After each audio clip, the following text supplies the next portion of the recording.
Pearson Ravitz's story begins with Dr. Stephanie Pearson, a passionate OBGYN at the height of her career. But when a shoulder injury struck during a precipitous delivery, her dreams were shattered, leaving her unable to practice medicine. Determined to make a difference, Dr. Pearson became an advocate for her peers, guiding them through the complex disability process.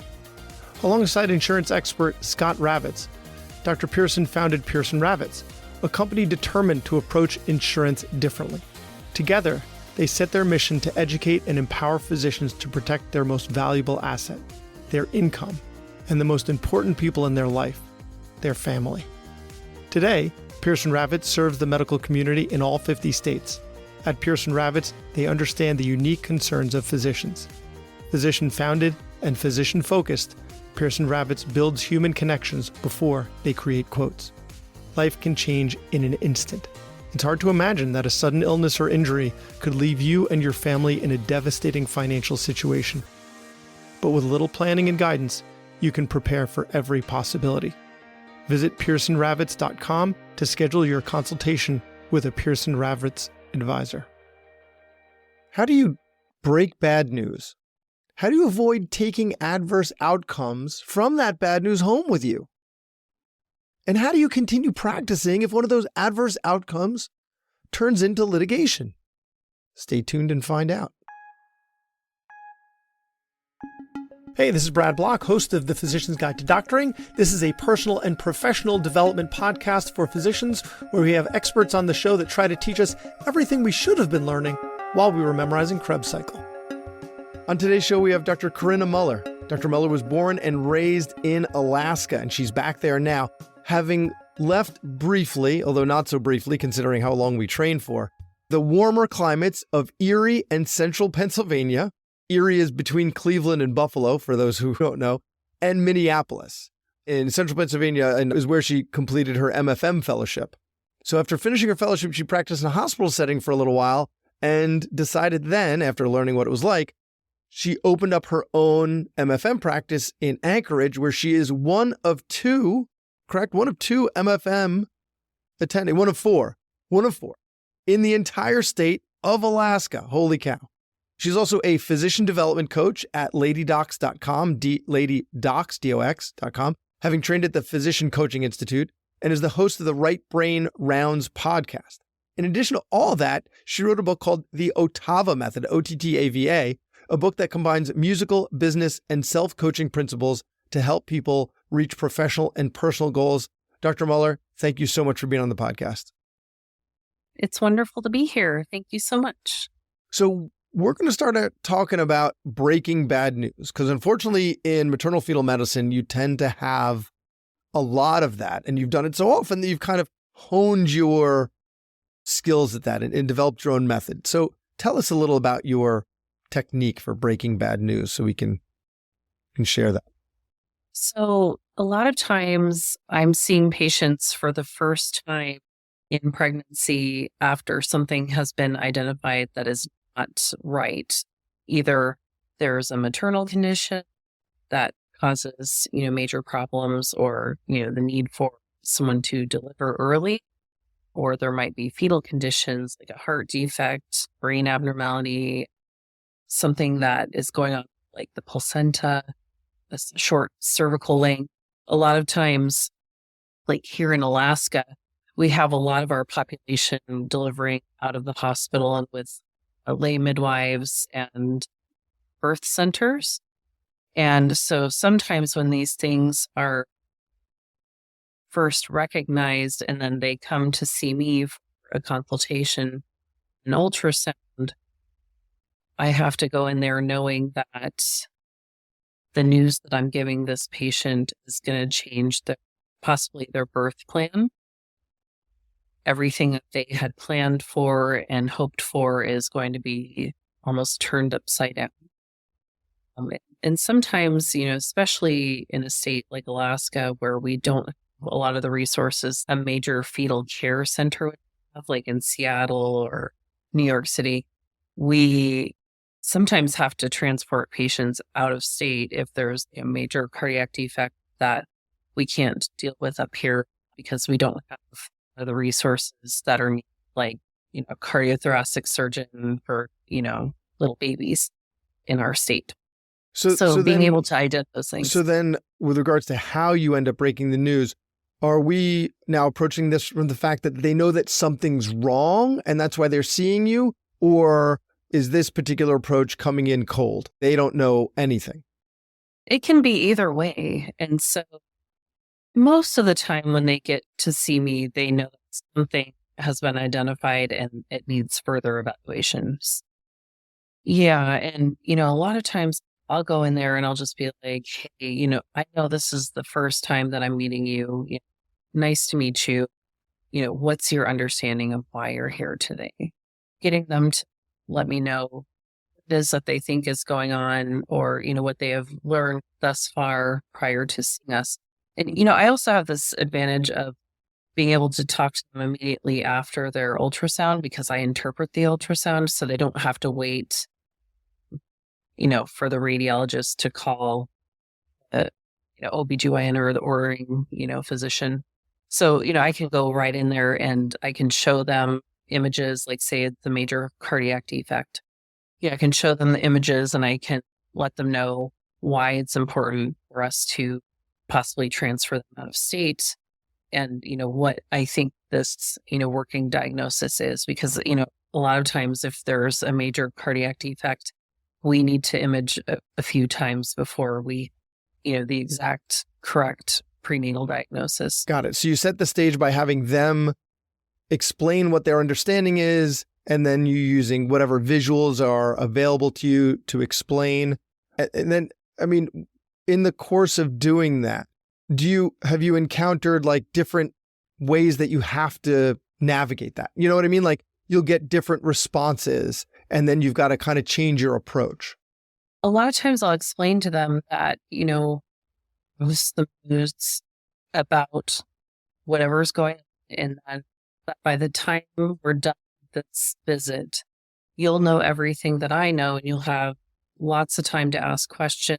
And we're here to support you and guide you through what needs to happen next as far as like delivery timing, delivery location, and what else we can do to help you, to learn more about this, because I can tell 10 people that say information get 10 different responses. So I just let them know, I don't know who I'm talking to. I don't know all of your history or your religious or moral obligations that you have in life, or, how someone might respond to the information that I'm giving them. And so it kind of gives them an opportunity to sit with that information, ask me questions.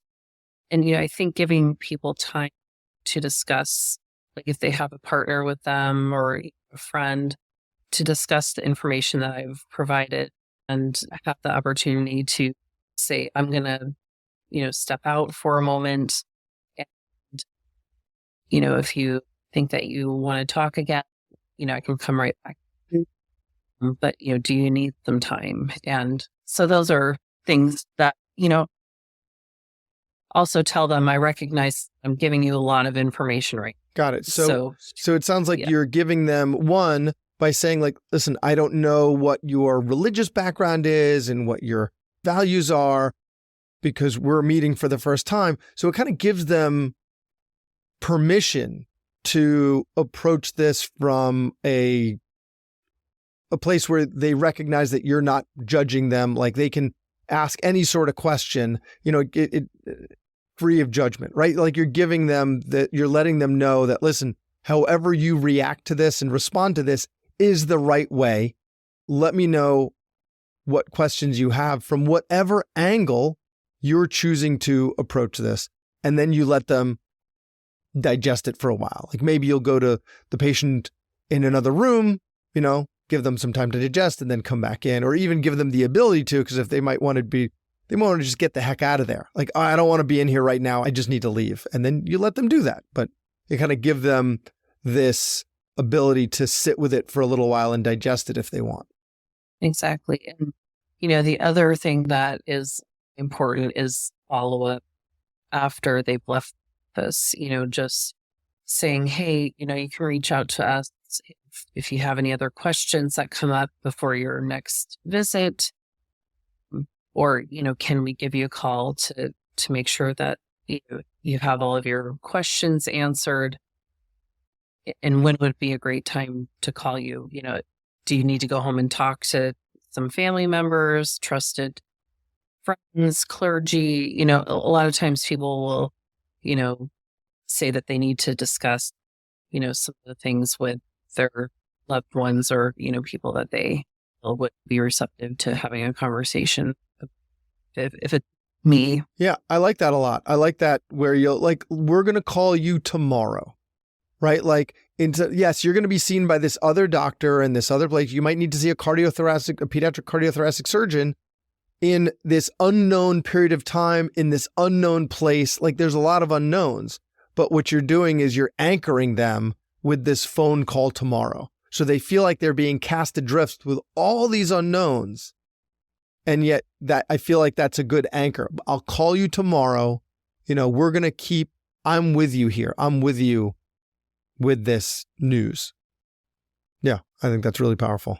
Even in some cases where maybe a patient will come in and has a fetal death, and then, I'm the first one to talk to. They often tell that in their time of grief that I've seen this in my medical opinion. It might be callous or uncaring, but that if they want to have the best information about what happened in this pregnancy to further move on and plan for the future, I know they're not planning for the future. I know they're not thinking about their next baby during that visit, but let them know I've seen so many people that have decided not to do any testing or kind of explore a pathway, to figure out what exactly happened in their grief, that when it comes time for the next pregnancy, we may not have an answer as to what happened. And so know how to prevent these things from happening again. I kind of plant the seed for them to say, these are some options for testing that are available.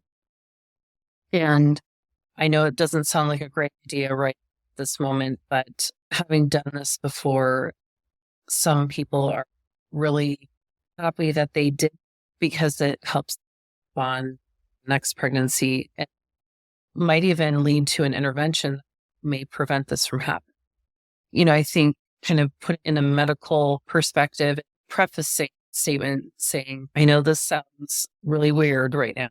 Or, you might just say, no, I just want to get out of here. I just don't want to do anything. That you might wish that you would have done something like that and have regrets. Yeah, we don't want to end up in this situation again. And so there might be something that we can find out to decrease the risk of having it happen. Yeah. That sounds like a hard conversation, because they're not in that mental place, and yet they need to make these decisions. Sure. Yeah. You deal with a lot of heavy stuff, like what we were just talking about, right? On a previous episode, we talked with a physician, and we made this distinction between compassion and empathy. Like, compassion is you're putting yourself in their shoes. I'm sorry, empathy is you're putting yourself in their shoes, and compassion is you're just, you're kind of feeling for this person and doing whatever you can to help them and make them feel better, or just help them through a difficult situation. But I would imagine it's hard to untether those two things from each other and not somehow take it home. So when you're dealing with, just these outcomes, how do you prevent it from being so emotionally taxing? I often have to remind myself that it's a high risk field, because high risk and bad things happen. And a lot of times I do turn to music myself, as far as, being a flutist. I did get a music degree in my undergrad studies, and I feel like that's a great way to escape that, and then just taking some quiet time for myself before I head to maybe try to leave a lot of those feelings at work, although it's easy to do. And I do feel like I take a lot of it, and I didn't realize going into this field, as a young intern, because I love ultrasound, that could also be faced with a lot of tough situations. But, helping those patients through it, I just saw a patient the other day having subsequent pregnancies after a really horrible first pregnancy with a fetal demise, and kind of getting that couple through that pregnancy where all those things happened. She just really thanked me for not giving up hope that she would have normal pregnancy in the future, or, could work towards that, and being supportive during that, tough pregnancy that she had. The You gotta one hang on thing to those that I brighter also moments. say, there is a reason why I do this, and it's to be a support, only with the knowledge that I have about high risk pregnancies, but also being empathetic and providing some hope for people when they think that it's. And I would imagine it helps to kind of distance yourself from the outcome, because it's not like the outcome is your fault. You're taking care of these high-risk patients, these high-risk pregnancies, and so you're inevitably going to have complications and adverse outcomes. It's just, the field you've chosen to be in. You've chosen to be in a field that's full of adverse outcomes, and recognizing that it's out of, you do whatever you can that's in your control, but there's only so much that's in your control, but you're still helping the patient as much as you could. Yes. And I think earlier in my career, it was very tough to realize that when bad things happened, bad things just happen. It doesn't mean that it's anyone's. And I think in our training, we really try to prevent what nature's doing on its own, and we can't always prevent those things. And to think that we can't, that would be superhuman. And, a lot of us in medicine are perfectionists, and we can't expect perfection situations where we don't have a perfect patient specimen. Exactly. Yeah. So the hunt for perfection, I don't know why anyone tends to do that, or why we expect that of ourselves when nothing will ever be perfect. Because that's how we're trained, right? We're trained to fix it. And if you didn't fix it, then what did you do? Right? But the reality is we can mitigate risk. We can't eliminate risk. Same as anything else. Let's say that, so you give a lot of bad news, but sometimes that bad news can come back to haunt you. In terms of litigation. In OBGYN, you all are at high risk. And I would imagine MFM, you're an even higher risk. You've chosen a specialty where litigation is inevitable. And if you don't, as if you're not taking this stuff home enough, you find a plaintiff's attorney who twists the knife. Tell us about your experience with that.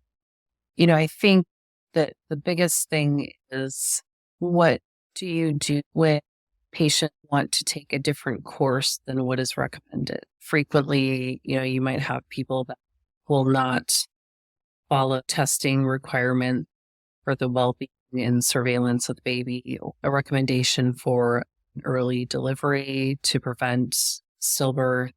Documentation is key in those situations, and to really counsel that patient about what the risks are if they are not going to follow a recommended, delivery plan or, surveillance plan. So, sometimes you can only document what's been said and done, and learned in my documentation style that I often talk to people about fetal movement, any type of labor signs or symptoms, and that they should always call or go to the hospital if XYZ is happening. And if I have a tough conversation with someone, say they're diabetic and they don't want to take their insulin and they're being non-compliant, and, we haven't seen them in months, and they, come to see us, we do have talks about the adverse outcomes that can happen with noncompliance. And well, you can document, and you can document, and you can document.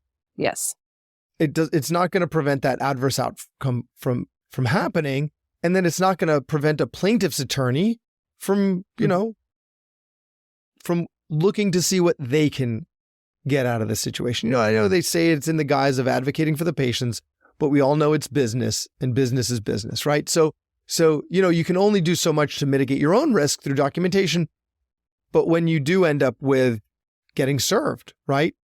How do you get served, and then you turn around and you got a patient in the other exam room that you've got to look after, right? And you might have to break bad news to how do you keep practicing? I think if you look at it from an emotional standpoint and you read the plaintiff's attorney's complaint. Oh, the complaint. Yeah.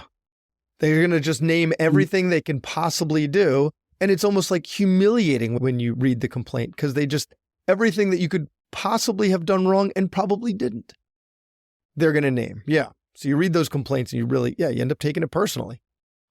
Yeah. You will not feel good about yourself if anyone out here has ever been named in a lawsuit. Reading those things, you just wonder, wow, am I really a physician? I must be an imposter. And every case comes next after having a fractured relationship with a patient because of litigation, and just, wonder how those things can happen. And one of the cases that I was named in, that patient saw me for one pregnancy and then came back to me for another pregnancy after I was being sued for the pregnancy that she was concerned, that a lawyer was suing me for. Is that the gall? The gall. They're in Alaska, so it's not like they can go many other places, but still, that is, Yeah. And this happened before I moved back to Alaska. Oh, so that wasn't even Alaska. Yeah. Got it. Okay. Yeah. Yeah. So, it's not something that you can say in court either. I must be such a horrible doctor that this patient is suing me and other physicians. There's probably about 10 people named. But I'm so horrible that you come back to me in the next pregnancy. So how did you see? I'd have enough trouble, once if I'm served, to continue seeing patients for the rest of that day and the rest of that week. Right? It's hard enough. But how do you treat that patient that is suing you? It's very interesting. You just have to talk with your risk management people, and that's for the best. Yeah, I'm sure it's a good look though. Like in court, right? Like you want to be in a deposition, you want to be, appear to be like a professional, formidable physician. And if that patient then went back to you again, that says something about their trust in you and their care. So that, I think, is damning for them in their case, that they went back to you because they trusted you. You can't even mention. That's nuts. That is just nuts. But yes, it does really affect your psyche. And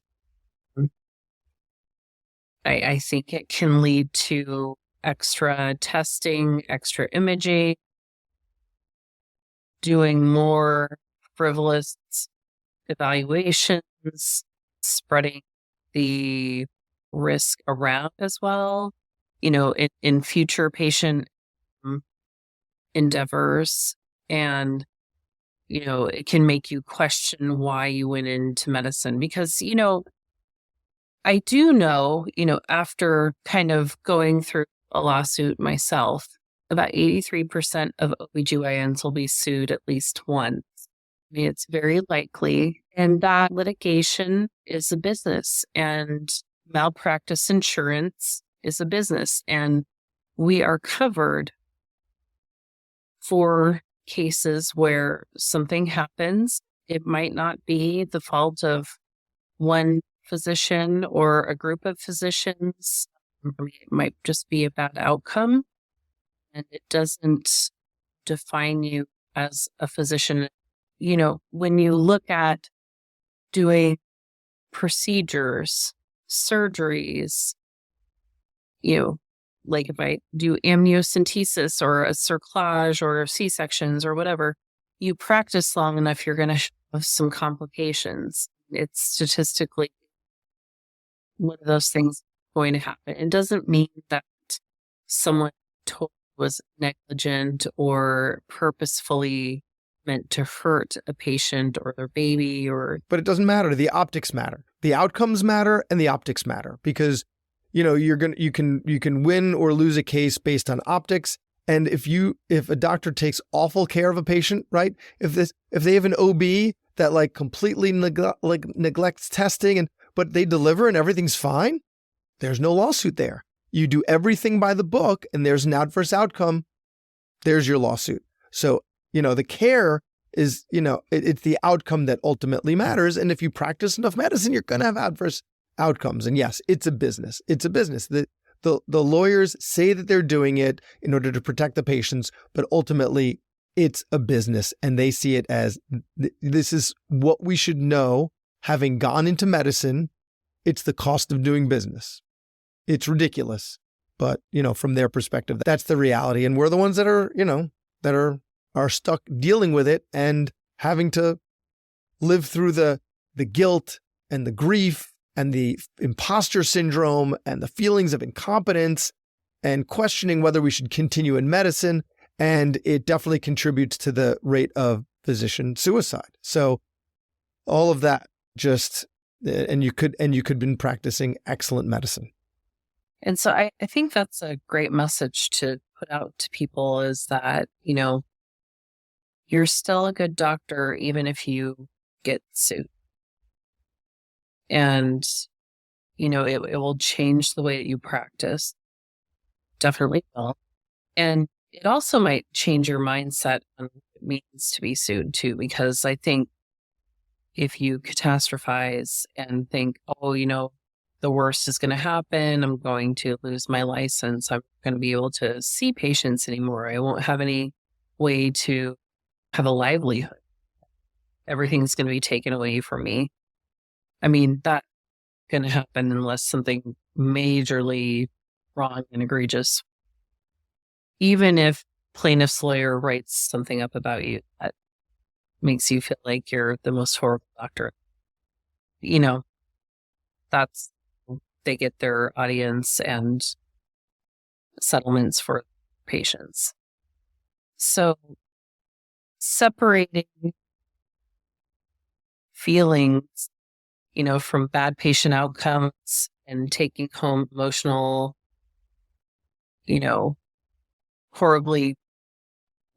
horrible cases, trying not to take that home emotionally.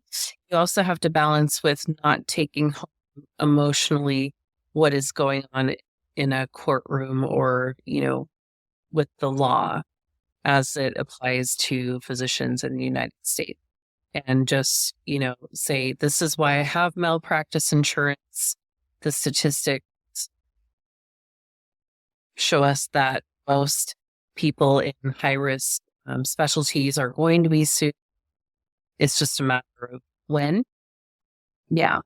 And the sooner we learn about that and deal with it and know that it's a reality in our field as young, practitioners, we'll be prepared for that. And also knowing who we can reach out to speak with. Luckily, the one lawsuit I was in had a wonderful attorney, always was there to speak with me if I had questions. I think that dynamic too really helps because in their experience, they know what these things might result and can give you some peace of mind.